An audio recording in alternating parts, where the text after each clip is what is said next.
Nelson. Today, I'm driving up to the capital in the town of Nelson. I'm going to meet with a burlesque dancer, a pretty badass burlesque dancer. She's going to represent the whole community of the burlesque in the Kootenays of British Columbia. Her name is Vesper Valentine.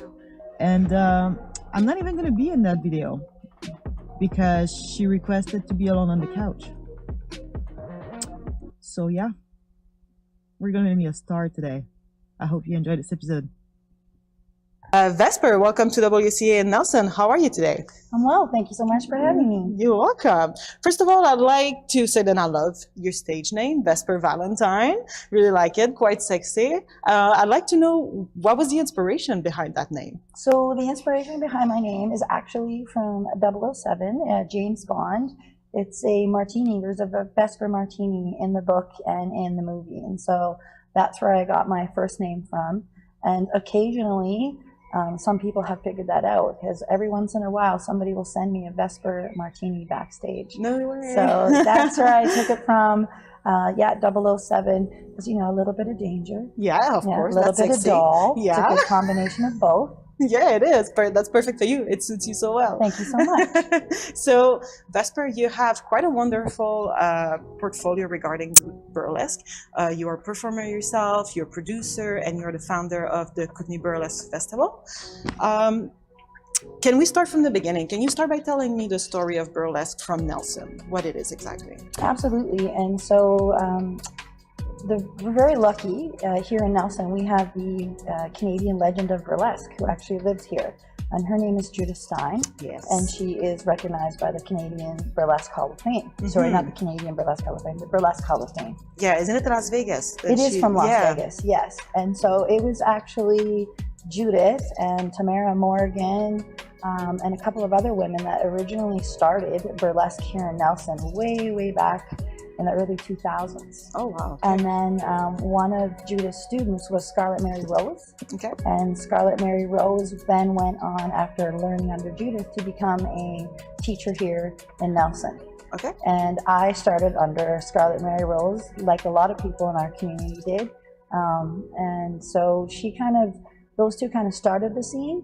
And Scarlett stepped away from producing in 2015 or 2016. Okay. And at that point I had been performing for a couple of years already and I wasn't ready to give it up. And so I stepped into the producer role. Wow. And I started producing local shows. Only a couple of years after you started? A couple of years, yeah. Oh, wow. And so we started with the Christmas show. We do the Christmas cabaret every year. The first one was in 2016. So this was our 9th year this year, which was pretty fantastic. And then there's a show that goes with the Kootenay Burlesque Festival, and it's called the Kootenay Burlesque Marathon. Okay. And the marathon, the purpose of that is that the performers get professional video and photographs of their acts so that they can apply to other burlesque festivals. Oh, wow. So not just the Kootenay Burlesque Festival, but the Parmar Burlesque Festival or any other burlesque festival that are out there. So we do that one. We just finished that one. On February 15th. And then I do one theme show a year. Okay. So this is our 3rd year, the 3rd and final installment of our Star Wars saga. Oh, all right. Star Wars Elude Hope is coming your way on Saturday, May 3rd at the Royal. Okay. And so yeah, I've been performing since 2015. I've had the Burlesque Festival going since 2018. And I realized that I wanted to create a burlesque festival here for several reasons. One, Judith Stein lives here. Yeah. So everybody in the burlesque world knows who the Canadian legend of burlesque is. She's affectionately referred to as Mama Beaver. So I wanted to put a burlesque festival. Part of it was for that. And another reason was because Nelson's extraordinary. It's beautiful. It's a beautiful place, a beautiful location in the mountains. We have a beautiful lake town. And then we have incredible venues like the Capitol here to have showcase the abilities and talents of all the people that come our way. And so some of the things that I did before I did the Burlesque Festival was I started doing burlesque festivals myself. So I've been to the Itty Bitty Burlesque Festival and the Savannah Burlesque Festival and the Mile High Burlesque Festival, the Panama Burlesque Festival, And so I really felt like before I could open a festival here in Nelson, I had to get out there in the greater burlesque world and get my name known, so that when we did open the Kootenay Burlesque Festival, people were going to apply and they knew who we were. So yeah, that's a good move. Yeah, absolutely. Yeah. And so here we are in year 6. Yeah, that's awesome. And I imagine at the same time you can take notes from other burlesque festival, and absolutely, learn from them, yeah, right? for sure. I took a lot of things as I was traveling, doing the burlesque circuit, things that I liked. When I was at the Mile High Burlesque Festival, they had a fantastic meet and greet. And I was like, yes, meet and greets are fantastic, because we're all nervous when we come here, because when you go to a festival, you generally don't know the other people because they're from all over the world. And so having that mixer where you get to meet your performers and have a relaxing environment before we all meet each other backstage when we're in our heads, when we're about to perform. So I've taken things that I've liked from other festivals, absolutely incorporated them into our festival. And I used to be a volunteer event coordinator when I was in Calgary. And so I really pulled a lot of my burlesque festival production skills from my experiences when I was doing volunteer coordinating while I was in Calgary.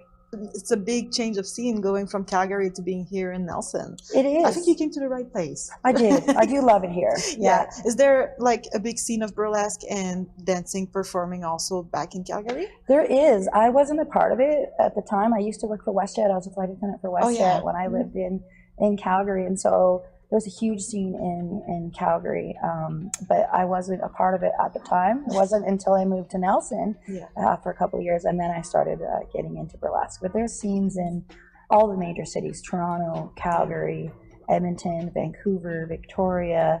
Makes sense. Yeah, absolutely. Yeah. So for those that are confused a little bit with burlesque, because, I mean, we know what burlesque is, but could you explain it for people exactly what it is? Because I think people misinterpret burlesque a lot, thinking it's a little bit more of circus, or like it's just sexual, or can you tell us what exactly is burlesque? Yeah, absolutely.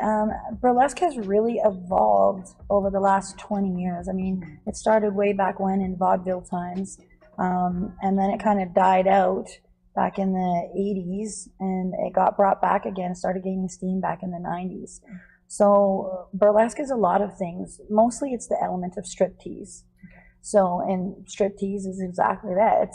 It's provocative, it's passionate, and it's incredibly empowering for the people that perform it, because we are in charge of our own sexuality and our own sensuality, and we're performing for ourselves, which is lovely. We're not performing for the gaze of somebody else. However, in saying that, of course, we want to make sure our audience is entertained, because burlesque is about entertainment. But now there's something called neo-burlesque. And neo-burlesque almost encompasses all the things that you were just saying about like circus acts and stuff like that. So neo-burlesque, we have subdivisions called nerdlesque, where people can bring their favorite characters to life. Like we have the Friday night show for the Kootenay Burlesque Festival. It's called the Dirty and Nerdy Show.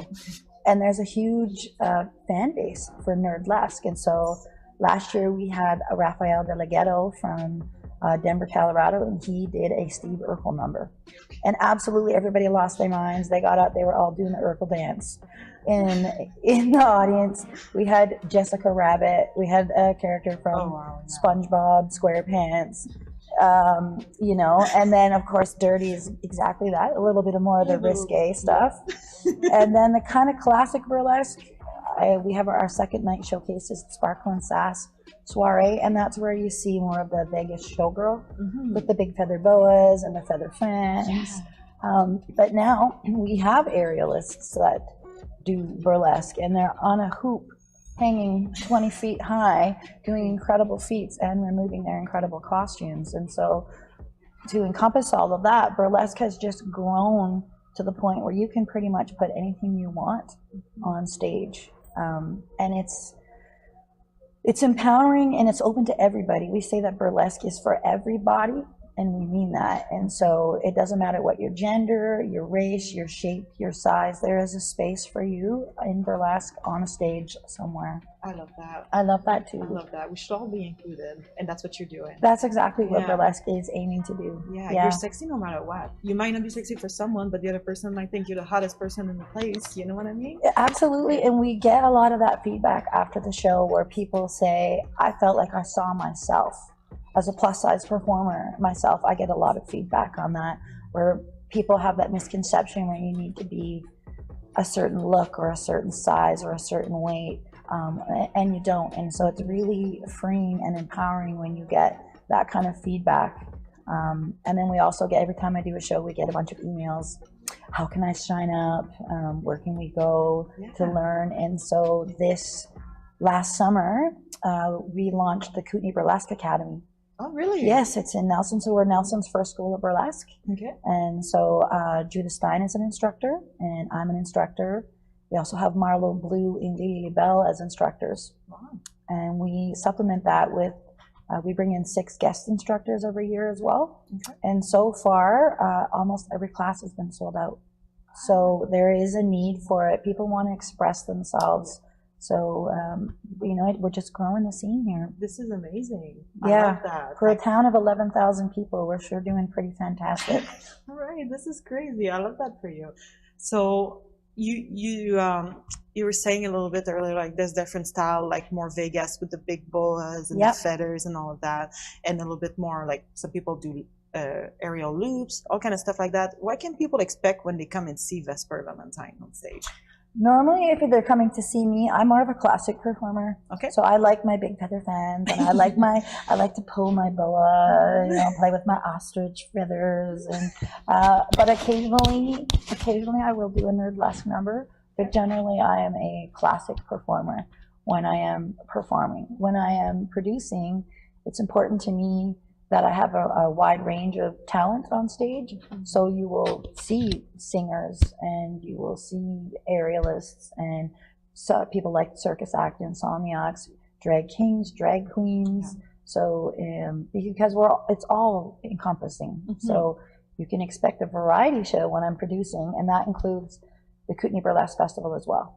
Awesome. That's like I need to come to one of your show. Like Yes, I'm so bummed that I missed the last one. Well, you can come to Star Wars if you like Star Wars. You know, I've seen Star Wars when I was a kid. Wasn't really my thing, but a lot of people have recommended me to watch it as an adult and do a little bit of acid.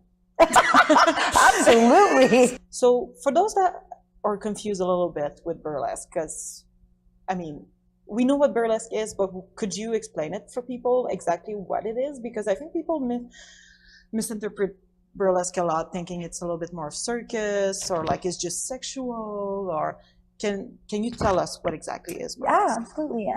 Burlesque has really evolved over the last 20 years. I mean, it started way back when in vaudeville times, and then it kind of died out back in the 80s, and it got brought back again, started gaining steam back in the 90s. So burlesque is a lot of things. Mostly it's the element of striptease. So, and striptease is exactly that. It's provocative, it's passionate, and it's incredibly empowering for the people that perform it, because we are in charge of our own sexuality and our own sensuality, and we're performing for ourselves, which is lovely. We're not performing for the gaze of somebody else. However, in saying that, of course, we want to make sure our audience is entertained, because burlesque is about entertainment. But now there's something called neo-burlesque. And neo-burlesque almost encompasses all the things that you were just saying about like circus acts and stuff like that. So neo-burlesque, we have subdivisions called nerdlesque, where people can bring their favorite characters to life. Like we have the Friday night show for the Kootenay Burlesque Festival. It's called the Dirty and Nerdy Show. And there's a huge fan base for nerdlesque. And so last year we had a Rafael De La Ghetto from Denver, Colorado, and he did a Steve Urkel number. And absolutely everybody lost their minds. They got up, they were all doing the Urkel dance. In the audience, we had Jessica Rabbit, we had a character from SpongeBob SquarePants, you know, and then of course Dirty is exactly that, a little bit more of the risque stuff. And then the kind of classic burlesque, we have our second night showcases Sparkle and Sass soiree, and that's where you see more of the Vegas showgirl with the big feather boas and the feather fans. But now we have aerialists that do burlesque, and they're on a hoop hanging 20 feet high doing incredible feats and removing their incredible costumes. And so to encompass all of that, burlesque has just grown to the point where you can pretty much put anything you want on stage. And it's empowering and it's open to everybody. We say that burlesque is for everybody, and we mean that. And so it doesn't matter what your gender, your race, your shape, your size, there is a space for you in burlesque on a stage somewhere. I love that. I love that too. I love that. We should all be included, and that's what you're doing. That's exactly what burlesque is aiming to do. Yeah, you're sexy no matter what. You might not be sexy for someone, but the other person might think you're the hottest person in the place. You know what I mean? Absolutely, and we get a lot of that feedback after the show where people say, I felt like I saw myself. As a plus size performer myself, I get a lot of feedback on that, where people have that misconception where you need to be a certain look or a certain size or a certain weight, and you don't. And so it's really freeing and empowering.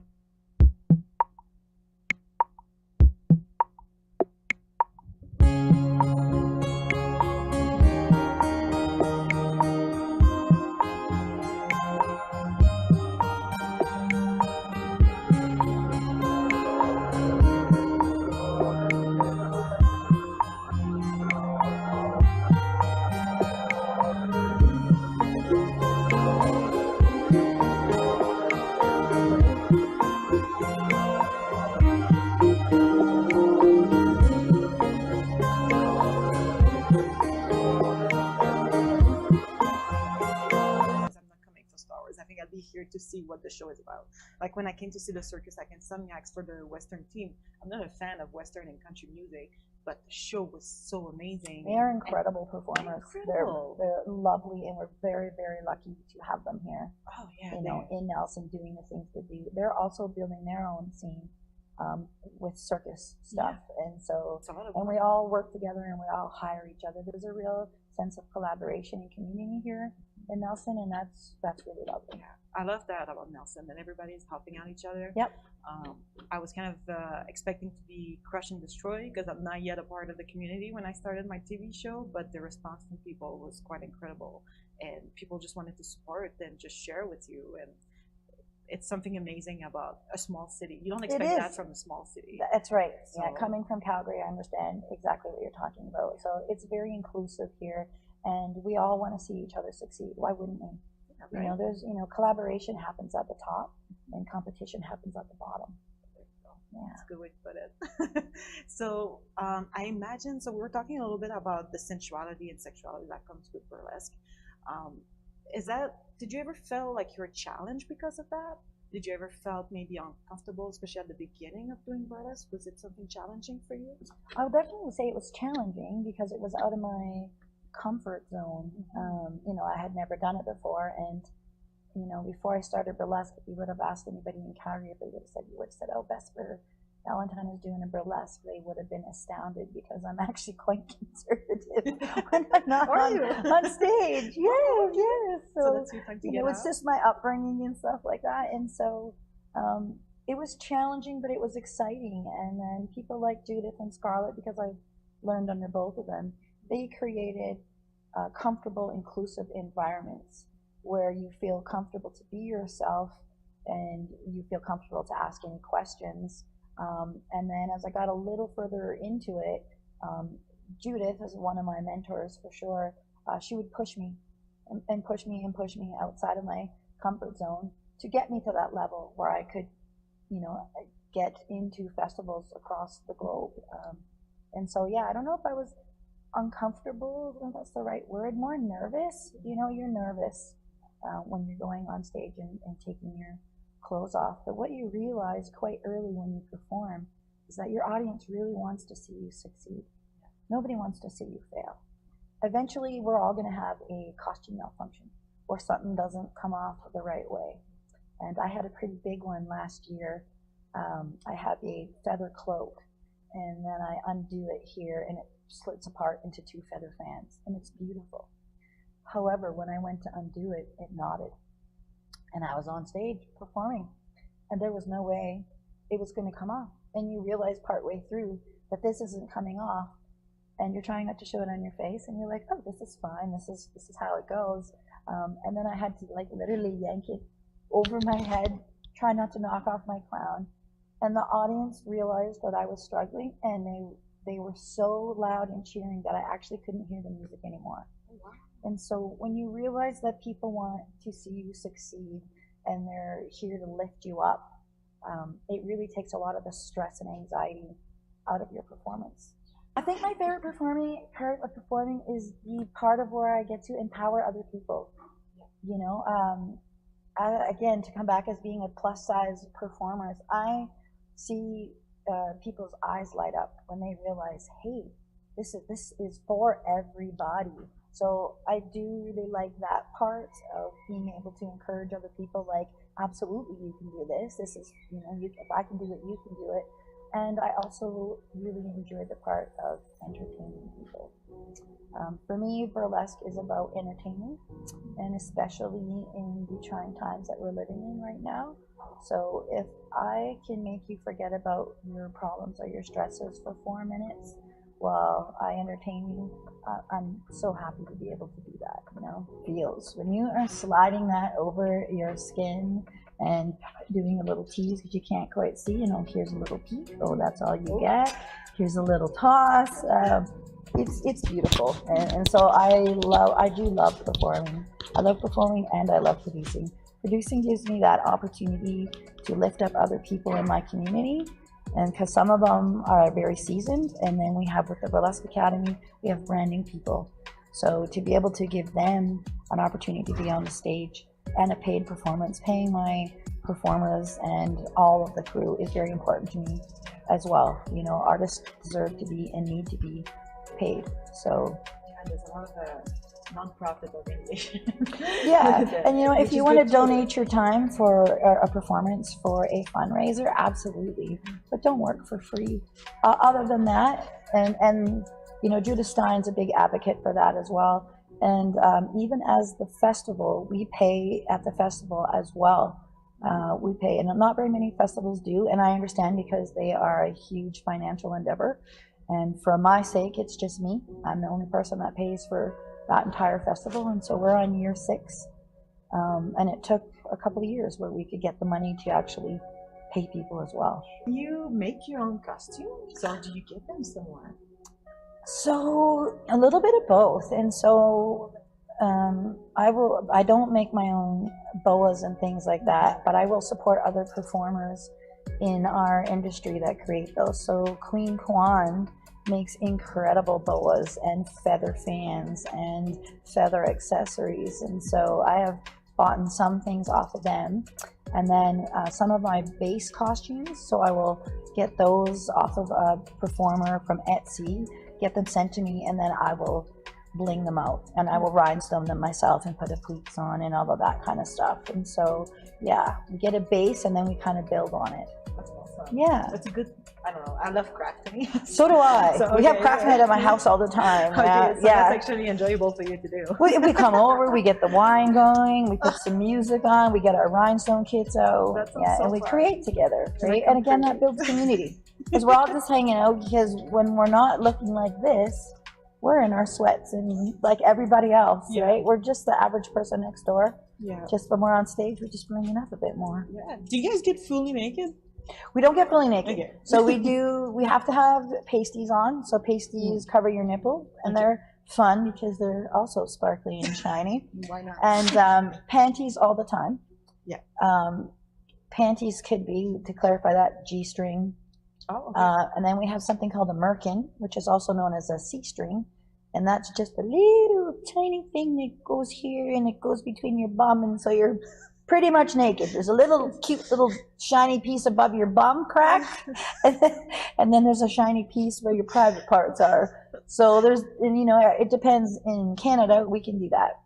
When festivals in Utah and stuff, they have blue laws where you can't show very much. As a matter of fact, we can't take off our bras when we're there. So we have to put the pasties on the outside of our bras.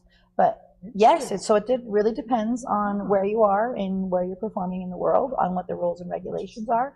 But in Canada, yes. We're pretty free in Canada. We sure are. Yeah, free the titties. Yeah, absolutely. So what kind of training do you need to have to become a burlesque performer? This is the best part. Yeah. 0. What? You need 0. I have 0 training. I have never taken any dance. I don't have any, I never even took in a drama class. Oh. My biggest experience is like, hi, welcome aboard. So I'm comfortable being on stage or talking to a large group of people, but that's the wonderful thing about burlesque. Everyone thinks, oh, you need to have a degree in dance or theater. No, you don't. You know, taking classes I would recommend, but you don't have to. You know, taking classes is good because you learn about the history. You learn some of the basic burlesque moves like the bump and the grind and you know, the basics, and then you can build on it from there. So, and with neo burlesque, what we're talking about with like the nerdlesque and all that, like, you know, there isn't any of those fancy feathers or boas, and you don't need to worry about collecting your feet when you're going on stage. You know, when you're running around as Steve Urkel with your pants hiked up to under your waist, you know, like it's no training required whatsoever. And another thing is, any idea you have, you can bring it to life. The difference between a burlesque festival and a burlesque show is, for a burlesque festival, you need to apply. And you need to apply with video of the act that you want to perform. And then each festival has a team of adjudicators, and you get scored on your submission, and then you're either accepted or you're not. And so Nelson, for years before I brought the Kootenay Burlesque Festival, they were super supportive and are still super supportive of our local scene. But when I was able to bring in performers from New Zealand and Chicago and Australia, it gives them an opportunity to see burlesque and how it's done in other parts of the world. And so the Kootenay Burlesque Festival has grown into a highly anticipated festival, not only for our performers to apply to, but for the Nelson audience as well. Great. It is great. It is pretty It's great. Nice to put in all that work and see it come to fruition. Right? Yeah. What actually goes in the process when you produce a show or the festival? What goes in your process? So the festival is quite an endeavor. People don't realize that it's, you know, the festival nights are 2 nights. So Friday night is the Dirty and Nerdy show. Okay. And Saturday is the Sparkle and Sass soiree. Okay. But on top of those 2 showcase evenings, we start off on the Thursday night. We do the meet and greet party, and it's a beautiful, fabulous patio party that happens at Sage downstairs on their patio. Nice patio. They do, and they do a signature drink for us, and that's where the performers collect their swag bags, because they get paid, but they also get swag. Oh, okay. So you get to come, you get to meet your fellow cast members, pick up your swag bags, sip on signature drinks, and let all that tension go. Awesome. And then this year it's new. We have Judith Stein. She is our legend advisor. She's on our team for the Kootenay Burlesque Festival. So she's giving a free lecture on the history of burlesque. So on Friday afternoon, all of our attendees will be able to attend that lecture for free. And then we have our show on Friday night. Saturday, we have a full day of classes from 12 to 4 at Intuit Studio. So we have our headliners that teach our classes. So then we're organizing all the classes and stuff on the Saturday. Saturday night is the Sparkle and Sass soiree. Sunday is our infamous beach party. So we take over the beach, a bunch of topless burlesque performers running around a secret location beach, which I will not disclose in this video. And we get pizza for our performers, so they get to unwind on Sunday, enjoy Nelson and its beaches and all, you know, relax with your friends. And then we end it on Sunday night with Caftan Karaoke at Finley's Bar and Grill and I think that's probably one of the most popular events for people that come to our festival. Shoot, I was right in the middle of doing all right too.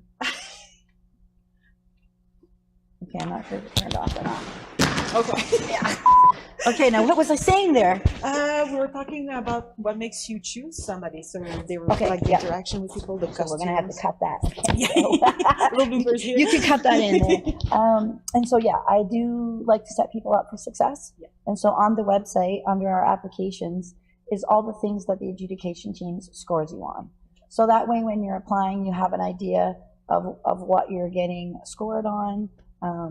And so that way, I think it's the best way to set people up for success. Absolutely. And I think it's important to anyone that is listening or watching this to remember that rejection is part of the process, and it does not mean that your art is not good or that your art isn't good enough. That is not the case at all. A lot of the times it comes down to a point or two, you know, and so sometimes we get asked for feedback, like, is there anything I could have done better?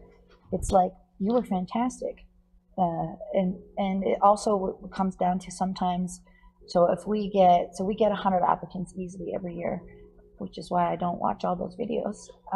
But you know, if we get 20 BOA acts, we can only really showcase 1 or 2 at the most BOA acts each night. So sometimes it's just that, or there was one year, I think it was 2019 or 2018, we had 10 plus people apply with the 7 Nation Army song. And we can only showcase that song once. And so that's why I think it's important to tell people, and I don't like to blow sunshine up people's butts. I mean it when I say it. If you don't get in, it doesn't mean that your art isn't valid or that you're not good enough. It's so far from that. This year we're shining the spotlight on male identifying performers. So that means we're bringing in 6 feature performers to celebrate 6 years. And so all of our feature performers and our MCs are all going to be male identifying performers. And I'm very excited about that. And there was a lot of support from the community last year when I announced that next year we were going to be having a feature on male identifying performers. Of course, our lineup is still going to be diverse with genders and sizes and races, but the spotlight of our feature performers are all going to be males. And so that's new for Nelson's audience. And we're getting a lot of fantastic male performers sending us their incredible talents and skills.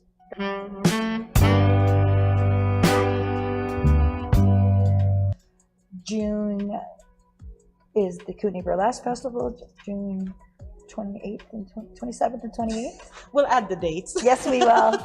And then I will be doing, after that, there will be a student showcase for the students at the Burlesque Academy. That's sometime in the fall, followed up by our annual Christmas cabaret. And I will announce it here. I'm very excited because I love a theme. So we're doing Nightmare Before Striptease. Yes. I like this. Yes, so that will be the Christmas cabaret for this year. So I've actually got a very full roster, and that's not including any burlesque festivals that I may get into as well. You're busy. I am busy. That's insane. But good for you. Thank you. It's a good busy. It right? is. It is a good busy. That's what you do full time. Like. I do have a full-time job, and then it's pretty much feels full-time. Part-time, full-time, right? So well, at least you're having fun. I'm having a wonderful time. You're having a blast meeting And everyone people. else is too. Yeah. There's something heartwarming when we just had our students, they just performed in the show we just did on Saturday, and it was some of them their very first time on stage. And to just see them up there just shining and being cheered on, and they're so nervous before they go on, and then you see them because you get that interaction and that love from the audience, and so there's something very empowering about seeing that happen. Your favorite restaurant in Nelson for a date? For a date, the Black Cauldron. Isn't it a nice place? It's witchy, it's vibey. They have fantastic elixirs and drinks and charcuterie boards. Everything here is locally owned, as we know. We don't really have any chains, but that's my favorite place whenever I have somebody come in from out of town. I mean, and it's hidden in the back alley. Yes. You know, you walk in through the velvet curtains, you're like, ooh. Yeah. So it's intimate. It is. It's intimate. The drinks are fantastic. The food is fantastic. The staff are fantastic. And I like that it's small. I do Yeah. like the intimacy of that place as well. Yeah, it doesn't get too crowded. No. Your server is always around the corner, literally around Yep. the corner. And in the summer, they have an incredible outdoor patio. I don't know if you've been there in the Yeah, summer. I but haven't been. I've been in the fall, Yeah. but my table was right. Like you could see the patio and everything, and I can Yeah. only imagine how it's great it is. astounding. Yeah. It's So- a lot of people on this show recommend the Black Cauldron. Yeah, well, they're doing well. Yeah, Yeah, it's a good- they're doing it's a good something place right. to be. We all saying the same thing. Yeah. Recommend me a family-friendly activity to do this summer in Nelson. Family-friendly activity, I would say this summer is the Canada Day celebration. So the Canada Day celebration that we put on down, and then we have a huge event that happens at Lakeside Park, and there's free cake, and there's sand castles, sand sculpting competitions. It's a full day free event for families, and most of the activities are curated for families. And I do love that Nelson does have so many free family events that happen here, because in today's climate, financially, it's what we need. Yeah. And I know that's a major holiday, but we get a lot of tourists that come in for the Canada Day long weekend, and a lot of them are families. So that's what I would recommend as a free activity. But I mean, hiking, camping, Right. biking. So if you come here on holidays with your family, there's a trillion free things to do. The Cottonwood Market is beautiful in the summer on Saturdays as well. But I mean, even just spending the day at Lakeside, you know. So Right. yeah, There's everything around Nelson. there is, and it's all free. Yeah, You know, and you it's know. all free. Yeah, The best part of absolutely. it. Where is the sexiest spot in Nelson to hang out? Ooh, I'm gonna go with the sexiest spot. I'm gonna give a shout out to the Speakeasy. What we do here is go back, back, back, back, back, back, back, back.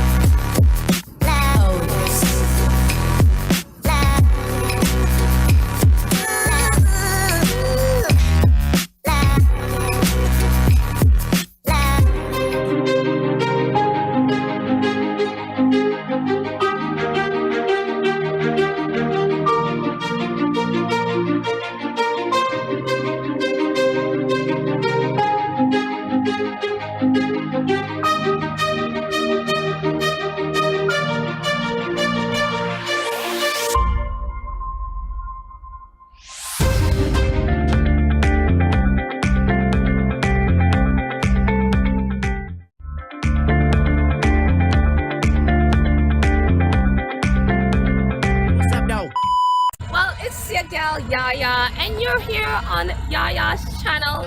Just kidding. We are here with the great J.U. Take it over, I guess. I mean, it's not about taking it over. She's new to it. She doesn't know how we do it. You know what it is. All right, you started off again, and I'm gonna be cool and interrupt.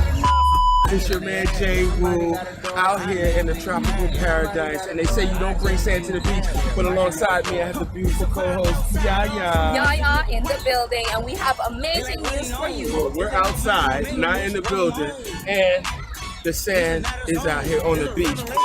We're here to talk about the Who Got Next Hour on Jess TV. Hey, and I know it is at what, Tuesday. I guess. You know, wait. Let me do it. And I know it is at every Tuesday, 10 o'clock. 10 o'clock. Oh, wow, yes. You can catch Damasha with the Zip Mouth Motivation Show. You can catch Jay Cabrera with Indie Vibing with Jay. You can catch Yaya with Yes, Reggae with Yaya. all the time. And we can't forget Who Got Next Indie Artist Video Show. So stay tuned every Tuesday night, 10 p.m. right here on Jess TV. Yes, it's your man And your girl. and your gal. That's right. All right. Boom, peace. Let's have some fun. Let's have some fun. Yes. You know? All right. Black out if they act out. Yeah, I did that.